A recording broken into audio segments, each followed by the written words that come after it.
It felt like I was starting over again, like life had hit the reset button, and here I was in a new town, a new home, a new chapter. I never thought I'd be in this position. I was in my early 30s, freshly remarried, and still getting used to the idea that after everything, Greg, my husband, had made me feel like I belonged again. It hadn't been easy. The divorce was a nightmare, and I honestly didn't know if I'd ever trust anyone the way I had trusted my first husband. But Greg, with his calm demeanor and down-to-earth nature, had slowly started to show me what it felt like to love again. Our new home was tucked in a quiet corner of Oregon, the kind of place where the air felt fresher, and the people, well, they smiled more often. I was getting to know the town, but it still felt strange. Moving in together, leaving the city behind, it was a lot of change to adjust to. But I wasn't complaining. The house was beautiful, a little more isolated than I'd ever imagined for myself, but cozy. The real adjustment wasn't even the house, though. It was Ethan, Greg's son. Ethan was 19, and college had just started for him, which meant he'd be staying with us for the foreseeable future while he finished his studies. I'd met him a few times before, of course, but living with him full-time was a different story. There was an awkwardness between us, something I couldn't quite shake. He wasn't a bad kid, far from it, but he had this distance to him, like he wasn't sure where I fit into his life. I understood. I was the new woman in his dad's life. I knew that had to be weird for him. He had this look to him, this quiet intensity. He wasn't much of a talker, but every time I looked at him, I felt this weird pull, a tension I couldn't place. Not like a romantic pull exactly, but something was there.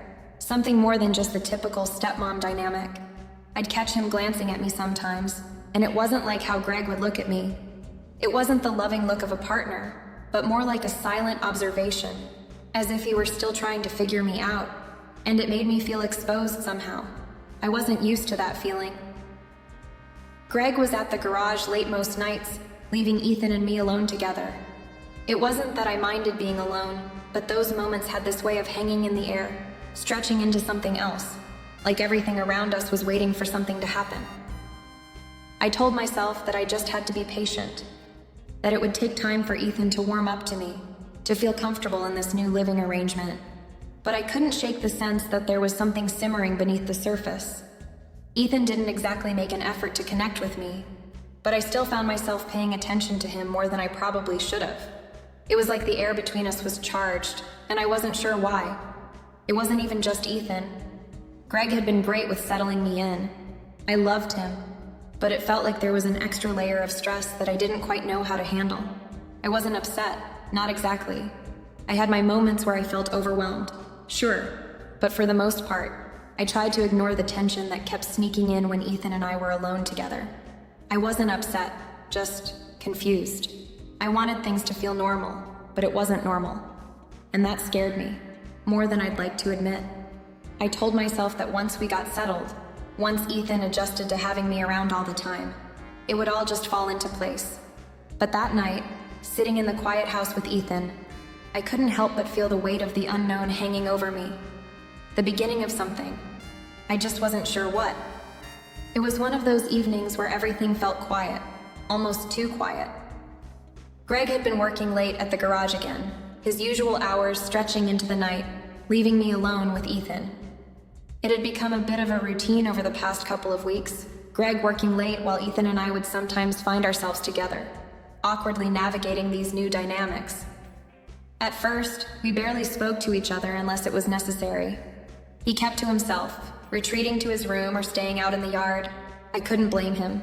It had to be tough, living with a stepmom he hardly knew, especially after everything with his mom and dad. But that night was different. Ethan had come downstairs, and there was something about the way he walked into the kitchen, his usual distance replaced with an air of hesitation. He stood there for a moment, looking around like he wasn't sure what to do next. I could see it in his eyes, a kind of restlessness, a mix of frustration and something else. I didn't want to pry, but I could sense that he needed something, and for whatever reason, I felt compelled to offer it. "Everything okay?" I asked, leaning against the counter. I wasn't sure if he'd answer, but he surprised me by nodding slowly, then shaking his head in a quiet sort of way. His eyes avoided mine for a moment before he sighed and said, "I don't know. I'm just feeling overwhelmed with school and just everything." I nodded, setting down the dish I was washing. I didn't want to make a big deal of it, but I couldn't ignore the way my heart tugged at hearing him admit something so raw. You know, I said softly, I've been there. It's not easy, but you'll get through it. You've got time to figure it all out. Ethan seemed to relax a little, and for the first time I noticed the shift in his posture. He wasn't as guarded as he usually was. I offered him a smile, hoping it would reassure him. And that's when he surprised me again by stepping toward the door. "Do you want to go outside?" he asked. His voice was quieter now, not as distant. "It's a nice night." I agreed without hesitation, and the two of us ended up on the porch, the cool evening air wrapping around us. We sat in silence for a moment, neither of us knowing quite how to bridge the gap between us. It wasn't like the silence was uncomfortable, but it was full of things neither of us said. As we watched the sunset dip below the horizon, Ethan spoke again, but this time it was like he had been holding everything back for so long that the words spilled out faster than he could keep up with them. "My dad." He trailed off, looking down at the ground as if it was somehow easier than meeting my eyes. "We don't get along. It's like I don't know how to make him proud anymore, like nothing I do is enough. And sometimes I feel like I'm stuck here, you know?" I hadn't expected this. His words hit me harder than I realized, and my heart went out to him. I didn't know what it felt like to be a young man struggling with his father's expectations, but I could imagine the weight of it. I reached out and placed a hand on his arm, trying to offer some comfort. "You're enough just as you are, Ethan. You don't have to prove anything to anyone, especially not to your dad. What matters is that you're figuring things out. Don't be too hard on yourself." His eyes met mine then, and for a second there was a vulnerability there I hadn't seen before. Something raw, something real. I saw the struggle in him, the battle he fought every day to try and understand himself and find his place in this new family dynamic. But in that moment, it wasn't about being a stepson or a stepmother.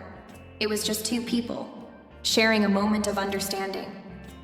"I don't know if I'll ever be able to fix things with him," he whispered, his voice cracking slightly.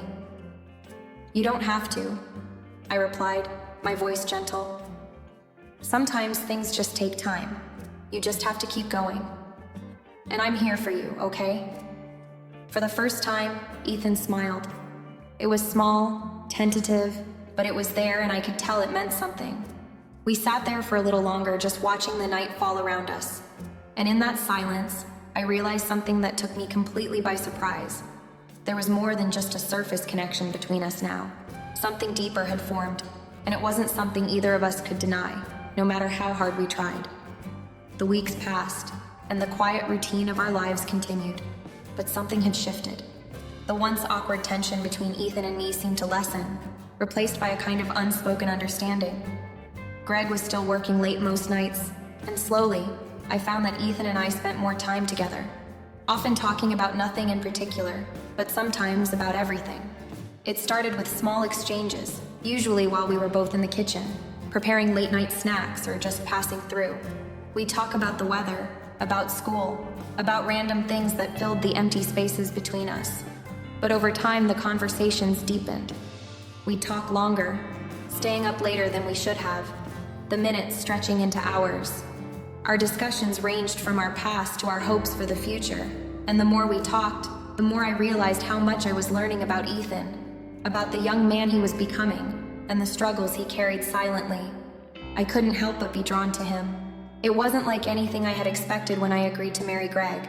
I never imagined that I would come to care so deeply for my stepson, not just as his stepmother, but as someone who genuinely wanted to understand him, to help him in whatever way I could. One night, we were sitting at the kitchen table, each with a cup of tea in front of us, the kitchen light warm and soft in the quiet of the night. The conversation had started with Ethan telling me about his struggles at college, how he was finding it harder to balance school with his personal life, how he felt like he was failing in both. I listened, giving him my full attention as he spoke, my heart going out to him. There was something raw in his voice, a vulnerability he had never shown before. "I don't know," he said quietly, stirring his tea as if it would somehow calm the storm in his mind. "I keep thinking I should have done better by now. My dad doesn't get it. He always talks about what he did at my age, like I'm supposed to follow the same path." I felt the weight of his words, and I could see the frustration in his eyes. It was like he was trapped in a cycle he couldn't break. You don't have to follow anyone else's path, Ethan. You have your own journey to figure out. Your dad, he means well, but he can't decide what's best for you. Only you can. He looked at me then, his eyes searching mine, like he was trying to figure something out. I don't know, Allison. I just feel like I'm falling behind, you know? Like everyone else has it all figured out except me. I didn't know what to say to that, but somehow the words came. It's okay to not have it figured out. You're still young. We all are in some ways. Life isn't some checklist. It's not about being perfect. It's about learning as you go. For a long moment, neither of us said anything. The silence was comfortable in a way, like we had both shared something deep, and neither of us needed to fill the space with more words. There was an understanding between us, a connection that went beyond the surface level. As the night stretched on, we continued talking. About everything and nothing. About our past mistakes, our regrets, and the things we still hoped for. Ethan was opening up more than I had ever expected. He wasn't just the distant young man who had walked into our home months ago. He was someone I could truly see now, and for the first time I felt like I understood him, not just as my stepson, but as a person in his own right, with his own struggles and dreams. When we finally decided to call it a night, I was surprised at how comfortable I felt with him. There was no tension anymore, no awkwardness, just a quiet sense of closeness that had grown over the course of our late-night talks. I had no idea what these conversations meant, or where they were leading, but I knew one thing for sure. They were changing something inside me. And though I couldn't fully explain it, I felt more connected to Ethan than I had ever expected. I didn't want these moments to end. But at the same time, I couldn't ignore the strange feeling that had settled inside me. A sense that something was shifting between us, something I couldn't yet put into words. And as I lay in bed that night, I couldn't help but replay our conversation in my mind, wondering if Ethan felt the same way. The thought lingered there, unanswered, as sleep finally took over. As the days wore on, something within me began to change. I tried to ignore it at first, telling myself it was just the result of spending more time with Ethan. After all, he was living in our home now, and it was natural for us to talk more, to bond. But the truth was, I was beginning to feel something deeper, something I couldn't quite grasp, but couldn't deny either. It started with the little things. The way Ethan's presence in a room seemed to draw my attention more than it had before. The way he'd smile at me, a small, almost secretive smile, as if we shared some unspoken understanding. The conversations we had were no longer just about casual things or school. They were laced with an emotional depth that I hadn't anticipated. He seemed to open up to me more, telling me about his dreams, his fears, and the things he had never told anyone before. And in those moments, I felt a kind of intimacy with him that went beyond what I should have felt. There was one evening in particular that I couldn't shake from my mind. Ethan and I had been talking for hours, the conversation flowing effortlessly, and the moment Greg had come home, Ethan excused himself to his room without a word, his expression strangely distant. I noticed it though, how he seemed to withdraw the moment his father entered the house. There was a kind of tension between them that I couldn't fully understand, but it was clear that Ethan wasn't always at ease with Greg. Later that night, after dinner, Greg and I sat on the couch together watching TV, but I couldn't focus on the screen. My thoughts kept drifting back to Ethan. What was it that had changed between us? What had shifted in the way we interacted? Every time he looked at me, I felt that same inexplicable pull, that connection that seemed to be deepening by the day. And yet, I couldn't explain it. It was more than just concern for him, more than just the protective instincts of a mother figure. It was a longing I couldn't understand, a magnetic force that made me want to be closer to him. I didn't know how to deal with it. I couldn't even admit it to myself. I caught myself stealing glances at him when he wasn't looking, wondering how he saw me. Did he feel the same? Was there a part of him that was starting to look at me in a way that wasn't just as a stepmother? The thought made me feel uneasy, and yet, it wasn't something I could push away. It was there, lingering in the background of every interaction we had, a quiet, persistent awareness that both of us seemed to avoid acknowledging. At night, when the house was quiet and Greg was in bed, Ethan and I would sometimes end up talking again. The conversations would begin innocently enough, but I could feel the shift in the air between us, the silences that stretched out too long, the way his eyes would linger on mine in a way that made my heart race. And I, despite all my efforts to stay distant, would find myself responding in ways that felt too intimate, too personal. I could see it in Ethan's eyes. He was changing too. He wasn't the same young man who had moved in with us months ago. He was beginning to see me differently, and the realization sent a tremor of unease through me. This wasn't supposed to happen. I wasn't supposed to feel this way about him. And yet, the bond between us was undeniable, like an invisible thread that kept drawing us closer. I tried to push the thoughts away, to tell myself that it was just the nature of living together, that there was nothing to it. But as the days went by, I couldn't shake the feeling that something was happening between us. Something I couldn't control or even explain. I wasn't sure what was coming, but I could sense that the dynamic between us was changing. And deep down, I wondered if it was something neither of us could stop. It was a Friday evening when the tension between Ethan and me reached a boiling point.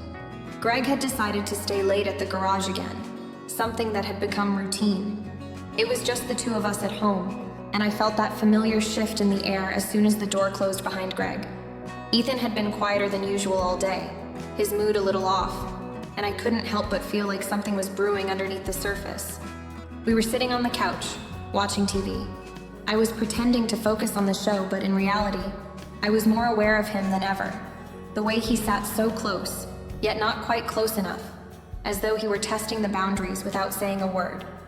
Every so often, I would catch him glancing at me out of the corner of my eye, and my stomach would tighten with the unspoken awareness between us.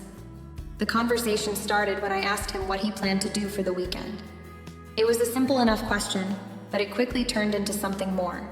Ethan seemed agitated, distracted, and I could tell he was avoiding looking directly at me. "I don't know," he muttered, running a hand through his hair. "Maybe I'll just stay in my room. I've got some homework to catch up on." There was a tension in his voice, something deeper than just schoolwork. He seemed on edge, and I could feel the weight of it pressing down on me. "Ethan," I said softly, turning to face him, "is everything okay? You've been off all day." He hesitated, his eyes flickering over to mine, and for a moment the world around us seemed to go still. He swallowed hard, and I could see the battle going on inside him, the internal conflict that he wasn't quite ready to confront. Finally, he let out a long breath, his shoulders slumping as he seemed to give in to the weight of his own thoughts. "I don't know, Allison," he said, his voice barely above a whisper. "It's just, I don't know how to explain it." He wasn't looking at me now, his gaze fixed on the floor, as though he couldn't bear to meet my eyes. "Tell me," I said gently, trying to reach him. "What's going on? You can talk to me." And that was when it happened. He turned to face me, his eyes intense and full of something I couldn't quite place. Something raw, something real. It was as if the walls between us had suddenly crumbled, leaving only the truth, exposed and vulnerable.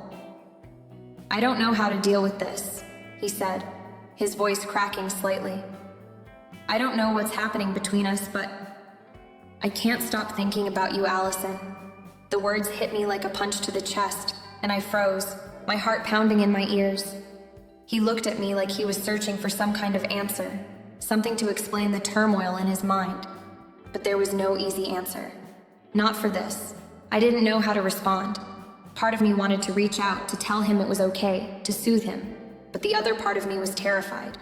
Terrified of the line that had just been crossed, the line that I didn't even know we were approaching. For a long moment, we sat in silence. I could feel the weight of his confession hanging between us, suffocating the air around us. The reality of what he had just said hit me hard, and I had no idea what to do with it. I tried to keep my voice steady when I finally spoke. "Ethan, we can't go down this road. It's not right." His face fell at my words, and I felt a pang of guilt shoot through me. But I had to say it. I had to make it clear that this, whatever it was, couldn't happen. Not now. Not ever. "I know," he whispered, his voice filled with regret. "I didn't want to feel this way, but I do." There was an uncomfortable tension in the air, a heavy silence that neither of us knew how to fill. We were both trapped in the same space, stuck between our own desires and the reality of the situation. It was like we were both holding our breath, waiting for the other to say something, anything, to break the silence. Finally, I stood up, the weight of everything pressing down on me. I needed space, needed to think, to breathe. "I think you should go to your room, Ethan," I said, my voice firm but strained. "We need to think about what just happened." He didn't argue. He didn't say anything. He just stood up slowly and walked out of the living room, his footsteps heavy, as if each one carried the burden of the unspoken words that had passed between us. I stayed there for a long time, my heart still racing, my thoughts scattered and confused. What was happening? How had we gotten to this point? And most importantly, where do we go from here? The tension between us had grown, and I knew we couldn't ignore it anymore. We couldn't pretend like things were the same. But what was the right thing to do? I didn't have the answers. All I knew was that everything had changed. The days that followed the confrontation between Ethan and me felt like a blur. There was a heaviness in the air, like we were both walking around in a fog, trying to act as though nothing had changed. But I knew better. I felt it every time I looked at him, every time our eyes met, even for just a second. The connection was undeniable now, and no matter how hard I tried to push it away, it lingered in the background, waiting to be acknowledged. Ethan had retreated into himself, no longer the easygoing young man I had gotten to know over the past few months. His usual lightheartedness had been replaced with a kind of coldness, a distance that made my heart ache. It was like he was avoiding me, as though he could sense how much I was struggling with everything that had unfolded between us. I couldn't blame him. After what he had confessed to me, I had no idea how to act around him or what to say. But there were moments, small, fleeting moments, that made everything so much harder. Like when I'd find him standing in the kitchen, his back to me as he prepared a cup of coffee, or when I'd hear his laughter echoing from the living room. And for a moment, it felt like things were normal again. I'd catch myself staring at him, wishing for the comfort of our old relationship. But the truth was, I couldn't go back. None of us could. And then there were the nights. It was the late nights that were the hardest to bear. When the house was quiet and Greg was already asleep, I would sit alone in the living room, staring at the walls, lost in thought. My mind would wander back to Ethan, his confession, his eyes as they locked with mine, the raw vulnerability in his voice when he told me how he felt. And every time I thought about it, a knot would form in my stomach, a mix of guilt and desire that I couldn't shake. The guilt came first. It always did. I was his stepmother. I was married to his father. I had no right to feel the way I did, no right to long for something that couldn't be. It was wrong, I knew that. But still, every time I tried to push those feelings away, they came rushing back, more intense than before. I would lie awake at night, my thoughts spiraling, replaying the moments we had shared. The closeness, the way he had looked at me, the way I had felt when he said my name in that quiet, almost desperate voice. It wasn't just the words that had impacted me. It was the way he made me feel like I was the most important person in his world, even if only for a moment. I would never admit this to anyone, not even to myself if I could help it. But there were times when I wanted to be near him, to feel that connection again. The thought scared me, made me sick to my stomach, but it was the truth. I couldn't deny it anymore. I wanted him. There. I had said it, in my head at least. The guilt would rise again, and I would push the thoughts away. But for that brief moment, it was real. There were times when I caught Ethan looking at me, when our gazes met across the room, and for a split second, it felt like everything else disappeared. In those moments, it felt like the world had shrunk to just the two of us. And then, as quickly as it came, the moment would break, and I would feel the sharp sting of shame wash over me. He would look away, almost as if he were embarrassed by the intensity of the connection. I knew he felt it too. I saw it in his eyes. I tried to avoid him as much as possible, keeping to myself, focusing on the mundane things that could distract me from the chaos inside me. But there were times when I couldn't escape him. He was there, in the same house, his presence impossible to ignore. And every time I saw him, every time I heard his voice, my heart would race, and I would feel a familiar warmth spread through my chest. It wasn't just guilt anymore. It was a need, something deeper than I could explain. I felt trapped between what I knew was right and what I wanted. And the more I tried to bury the feelings, the more they seemed to grow. The guilt would wash over me in waves, but the desire was always there, lurking just beneath the surface, refusing to be ignored. It was like I was caught in a storm, unable to escape, unable to find my way out. The worst part was that I knew I had to make a choice. I couldn't keep living in this limbo, pretending that nothing was happening. I had to confront the truth about Ethan, about myself, and about what was unfolding between us. I just didn't know if I had the strength to face it, or if I even wanted to, because deep down, part of me didn't want to let go of what we shared, no matter how wrong it was. It had been one of those nights where the weight of everything felt unbearable. The tension between Ethan and me had reached its peak, and neither of us seemed willing to let go of the unspoken things hanging in the air between us. Greg had gone to bed hours ago, and I sat in the dimly lit living room, staring out the window at the rain that had started to fall. I should have been asleep too, but my mind was racing with thoughts I didn't want to acknowledge. The silence in the house was deafening, broken only by the occasional rumble of thunder. I had no idea what had brought me to his door. Maybe it was the guilt gnawing at me, or maybe it was the overwhelming pull I felt every time I was near him. Whatever it was, I couldn't ignore it anymore. I had to talk to him. When I knocked softly on his door, there was no response at first. I felt my heart race as I hesitated, wondering if I should just turn around and go back to my room. But something inside me, something I couldn't explain, urged me to push forward. Finally, after what seemed like an eternity, Ethan's voice called out from behind the door. "Come in." I entered quietly, closing the door behind me. He was sitting on his bed, facing away from me. His shoulders slumped in a way that made him look smaller than he really was. My heart ached at the sight of him like that, and I knew instantly that whatever was happening between us wasn't just hurting me. It was hurting him too. "Ethan," I started, my voice softer than I intended. "Can we talk?" He didn't answer right away, but when he turned to face me, I saw the rawness in his eyes. The vulnerability that had been so apparent in our last conversation was back, stronger than before. He looked like he was holding something back, like he was afraid to say the words, but he couldn't stop them from coming. I don't know what's going on between us, but I can't pretend it's nothing anymore," he said, his voice shaky. "I need you to know that it's not just about you being Greg's wife. It's more than that." I froze, my breath catching in my throat. His words hung in the air, too heavy to ignore. I wanted to say something, anything, to make this moment feel less impossible, but I couldn't find the right words. How could I? How could I explain the swirling mess of emotions inside me when I wasn't even sure what was real anymore? I can't help how I feel," Ethan continued, his eyes never leaving mine. "I know it's wrong. I know it shouldn't be this way, but I can't stop thinking about you.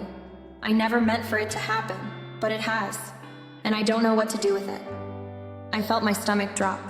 His confession hit me like a tidal wave, washing over me with a mixture of shock, guilt, and something deeper, something I was too afraid to name.